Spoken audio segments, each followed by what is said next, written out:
La team, un proche de Charles Blé Goudé a levé le ton. Je ne sais pas si c'est l'approche de 2025, mais il commence à tenir des discours que moi j'aime bien. Un proche de Charles Blé Goudé n'a pas hésité de traiter Alassane Ouattara de menteur. Il n'a pas hésité à dire qu'Alassane Ouattara nous a bercé d'illusions et que 14 ans plus tard, c'est l'échec total et qu'il faut tourner rapidement la page car c'est un cauchemar, c'est une trahison, c'est quelque chose de moins que ce que le peuple avait. Pour nous, on se demande, est-ce que Charles Blé Goudé est en train de revenir un peu à la raison? On ne sait pas. Comprenez une chose, revenir à la raison n'est pas forcément être proche du président Babo. Revenir à la raison, c'est déjà dire la vérité à celui qui est au pouvoir. Parce qu'il a menti. Et rien de ce qu'il est en train de faire aujourd'hui n'est ce qu'il a promis au peuple. Ce qu'il a promis au peuple, il ne l'a pas respecté hier. Il ne l'a pas respecté avant-hier et encore moins aujourd'hui. La team, écoutons ce proche de Charles Blé Goudé. Et je vous donne ma vision sur cette sortie après. Écoutons. En Côte d'Ivoire, on sait comment faire le recensement de la population. Pourquoi ne pas envoyer des agents dans les domiciles des Ivoiriens pour les faire enrôler? On a aussi l'état civil de la Côte d'Ivoire. On sait qu'il y a 18 ans. On peut rapidement basculer ces enfants, ces nouveaux majeurs-là sur la liste électorale. On ne peut pas rassembler un certain nombre de partis politiques et leur demander d'organiser des élections. Si moi je suis au sein de cette CEI au nom du COJEP, c'est pour faire en sorte que le COJEP gagne les élections. Donc d'abord, dans sa forme actuelle, le COJEP n'en veut pas. Voilà, en Côte d'Ivoire, il y a des experts qui puissent véritablement nous amener à des élections crédibles. Le président Charles Blé Goudé a tout fait en Côte d'Ivoire. Il n'a plus rien à prouver. Et quand on finit de faire ce qu'on a fait pour son pays, qu'on se retrouve à la CPI, après 7 années, on ne peut plus avoir la même posture. Voilà. Charles Blé Goudé a beaucoup appris. Aujourd'hui, ce n'est plus le Charles Blé Goudé jeune patriote qui est là. Aujourd'hui, il est cinquantenaire. C'est un Charles Blé Goudé qui veut diriger la Côte d'Ivoire autrement. Il y a une posture d'homme d'État qu'on doit adopter. On ne peut plus avoir des discours enflammés comme par le passé. Donc c'est lui qui ne cherche pas à actualiser son logiciel vis-à-vis du président Charles Blé Goudé. Et je pense qu'il est perdu politiquement. Je pense que les Ivoiriens doivent comprendre cela. Ce n'est plus le même Charles Blé Goudé. Le président Laurent Gbagbo des années 90 n'était plus le même président Laurent Gbagbo des années 2000. C'est celui qui voulait prendre le pouvoir d'État. Il avait une nouvelle posture. Même sa manière de s'habiller avait tout changé. Il n'y a pas de souci entre le président Charles Blé Goudé et le président Laurent Gbagbo.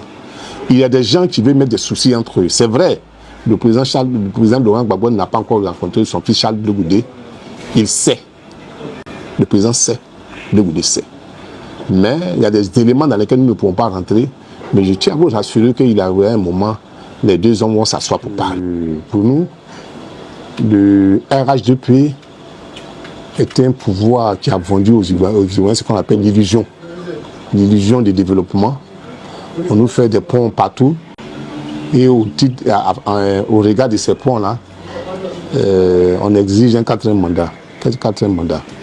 Regardez un peu le quotidien des Ivoiriens. Quand on sillonne la Côte d'Ivoire, quand on voit un peu l'ensemble du territoire ivoirien, nous constatons qu'il y a la pauvreté partout. On n'a pas besoin de le dire. Hein. Voilà, c'est bien. Que signifie, c'est vrai, les ponts sont faits, mais que signifie pont pour un paysan qui est à Soubré, qui n'arrive même pas à vendre son cacao? Bon, ce qui se fait à Abidjan, je pense que c'est le RHDP seul qui a le secret. Parce qu'on ne peut pas se lever un matin, déguerpir des populations, sans politique préalable de dédommagement. Ça, je pense que c'est quelque chose qu'il faut condamner. Voilà, par l'ensemble des partis politiques que nous condamnons. Et donc, si aujourd'hui le pouvoir RHDP voit les élections approcher, ont décidé de mettre un bémol sur cette politique-là, on comprend. Voilà, c'est une manière de distraire l'électorat. Voilà, vous venez d'écouter ici cette sortie. Et pour moi, ça me réjouit. Ça me réjouit parce que Charles Blé Goudé peut nous dire que politiquement, il a grandi. Il a pris de la maturité. Que le passage en prison lui a beaucoup appris. Et c'est tout à fait normal. Ce n'est pas pourquoi nous l'en voulons. C'est même normal aussi s'il a besoin de faire aujourd'hui un changement. De dire que hier j'étais avec Barbou, aujourd'hui je n'en veux plus. C'est tout à son honneur. Seulement, il ne peut pas nous dire qu'il garde la même cohérence. Quand lui, qui a traité Alassane Ouattara hier d'étranger, quand lui, qui a traité Alassane Ouattara hier de déstabilisateur, quand lui, qui a traité Alassane Ouattara hier de mauvais perdant et d'un mauvais dirigeant politique, vient aujourd'hui appeler Alassane Ouattara son oncle et penser que le jeu politique, c'est un jeu. Un jeu politique, ce n'est pas un jeu, surtout pas quand c'est aussi visible comme ce que Charles Blé Goudé a fait. Donc, quand vous voyez ses proches aujourd'hui sortir, j'espère que Charles Blé Goudé ne va pas appeler ce genre de personnes pour leur dire « Pourquoi vous parlez comme ça ?» Arrêtez. Parce que c'est très calmement qu'il dit clairement que M. Ouattara a bercé d'illusions les Ivoiriens. Mais qu'est-ce que ça veut dire s'il les a bercés d'illusions? Ça veut dire qu'il les a menti. Ça veut dire qu'il a fait de l'esbrouf, comme le président Laurent Gbagbo était en train de dire. Et écoutez, aujourd'hui, le COJEP le dit, c'est à féliciter. Il faut dire bravo pour ça, parce que c'est une évolution depuis qu'ils sont rentrés. Habituellement, tout ce qu'ils avaient à dire, c'était d'attaquer le président Laurent Gbagbo, le PPACI. Ils ne s'attaquaient jamais au parti au pouvoir. J'avais même fini par croire que pour eux, c'était Gbagbo le président actuel de la République de Côte d'Ivoire. Dieu est grand, aujourd'hui se rendent compte et se rappellent que Gbagbo n'est pas au pouvoir. Ce n'est pas lui qui leur a menti, mais lui, il était en prison avec eux. C'est avec Gbagbo qu'ils ont souffert là-bas. Et ce n'est pas aussi Gbagbo qui délivrait les passeports pour que Blé Goudé rentre ou pas. Gbagbo s'est levé en tant qu'ancien président, étant même malade et pas bien portant, avec sa femme à ses côtés. Il a marché à pied, il a pris des taxis, des transports en commun pour aller chercher son passeport à l'ambassade de la Belgique, de la Côte d'Ivoire en Belgique. Et c'est comme ça qu'il a pu avoir son passeport. Gbagbo n'a pas fait un miracle. Il ne s'est pas assis pour négocier. Il a voulu, il a eu parce qu'il ne négocie pas sur ses droits. Donc même si Charles Blé Goudé a voulu au président Gbagbo parce qu'il est rentré, Blé Goudé voulait quoi? En réalité, quand Gbagbo partait demander son passeport, il a appelé Blé Goudé pour lui dire. Si Blé Goudé voulait faire la même chose, il devait dire, président, je vais vous rejoindre, on ira ensemble. Blé Goudé ne l'a pas fait. Il ne l'a pas fait. Il fallait donc que ça se passe comment maintenant? C'est là le problème. Donc, revenez au vrai combat de base.